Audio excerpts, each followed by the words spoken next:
বছর রাজা একজন করে নতুন রানী বেছে নেন বছরের নির্দিষ্ট সময়ে। তার জন্য প্রকাশ্যে পরীক্ষা করা হয় নাবালিকাদের কুমারিত্ব।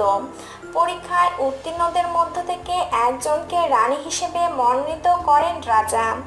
আরব্য রজনীর গল্প নয়, এটা বাস্তব ঘটনা। আফ্রিকার সুয়াজিল্যান্ডে, আফ্রিকার দক্ষিণ অংশে এই ছোট্ট দেশটা সোয়াজি উপজাতি অধ্যুষিত। দেশের সিংহাসনে আসীন রাজা তৃতীয় সোয়াতি।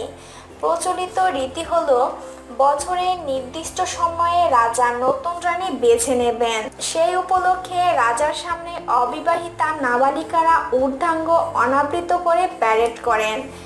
এরপর শুরু হয় হালাংলা উৎসব। রাজার সামনে নাচে গানে মেতে ওঠে ওই টপলেস কন্যারা।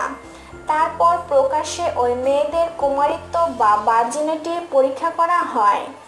আন্তর্জাতিক মহলে এই রীতি নিন্দনীয় হলেও সোয়াজিল্যান্ডের কোনো পরিবর্তনের কোনো চিহ্ন নেই। আন্তর্জাতিক মহলে এই রীতি নিন্দনীয় হলেও সোয়াজিল্যান্ডে কোনো পরিবর্তনের চিহ্ন চোখে পড়েনি। সোয়াতি তৃতীয়র বাবা রাজা দ্বিতীয় সোবোজার ছিলেন 125 জন রানী।